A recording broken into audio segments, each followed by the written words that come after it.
বাপুপাৰা জিলা কৃষি বিভাগৰ কাতি বিহু পালন। গোৱালপাৰা জিলা কৃষি বিভাগৰ উদ্যোগত বাপুপাৰাত কাতি বিহু পালন। শনিবাৰে দিনৰ 2 বজাৰ পৰা অনুষ্ঠিত এই কাৰ্যসূচীত প্ৰথমে গণশিল্পী জুবিন গাৰ্গৰ ফটোত মাল্যৰ্পণ আৰু শ্ৰদ্ধাঞ্জলি জনাই দিনটোৰ কাৰ্যসূচী শুভাৰম্ভণি কৰে। জিলা কৃষি বিভাগৰ পৰা 38 গৰাকী কৃষকক কৃষি কৌশলী আৰু উন্নত জাতৰ ফলৰ বীজ বিতৰণ কৰে। সন্ধিয়া কৃষিভূমিত 400 গছি বন্তি প্ৰজ্বলন কৰাৰ লগতে তুলসীৰ তলত বন্তি আৰু 15 গছি আকাশবন্তি প্ৰজ্বলনেৰে শুভাৰম্ভ কৰে গোৱালপাৰা সমজিলা আয়ুক্ত নৱজিৎ পাঠকে। সভাত ভাৰতীয় জনতা পাৰ্টি অসম ৰাজ্যিক যুৱ মৰ্চাৰ সভাপতি ৰাকেশ দাস, সম্পাদক পবিত্ৰ ৰাভা উপস্থিত থাকে। গোৱালপাৰাৰ পৰা জিন্তু নাথৰ ৰিপৰ্ট, নৰ্থ ইষ্ট ফ্ৰণ্ট। পুনতে মই আপোনালোকৰ জৰিয়তে গোৱালপাৰাবাসী তথা সমূহ অসমবাসীকে কাতি বিহুৰ ওলগ জনাইছোঁ। আৰু কাতি বিহু উপলক্ষে আমাৰ কৃষি বিভাগৰ জৰিয়তে গোৱালপাৰা জিলাৰ আমাৰ পশ্চিম গোৱালপাৰা সমজিলাত বাবুপাৰা গাঁৱত এইবাৰ তেখেতসকলে আনুষ্ঠানিকভাৱে এই কাৰ্যসূচী হাতত লৈছে।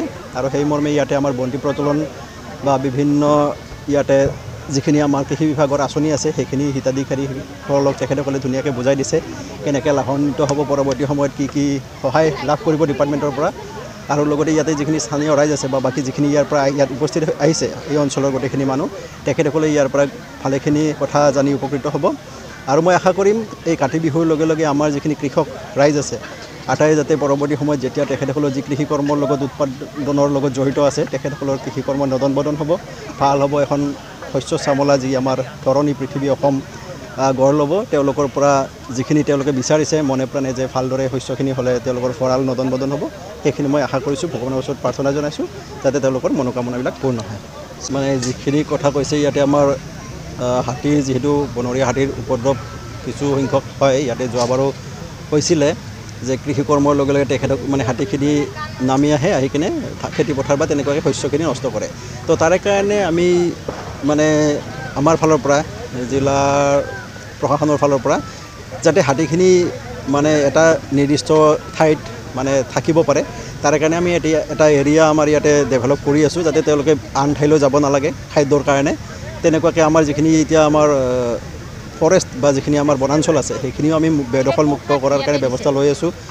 ইতিমধ্যে পাইখান হৈ গৈছে, পৰৱৰ্তী সময়ত দহিকটা বা তেনেকৈ বাকী যিখিনি আছে য'ত মানে যাৰ কাৰণে মানে কি হ'ল বসবাসৰ কাৰণে হয়তো তেওঁলোকে বা যিখিনি আছে মানুহে বসবাস কৰি আছে তাৰ কাৰণে হাতীখিনি হয়তো আহিব পৰা নাই।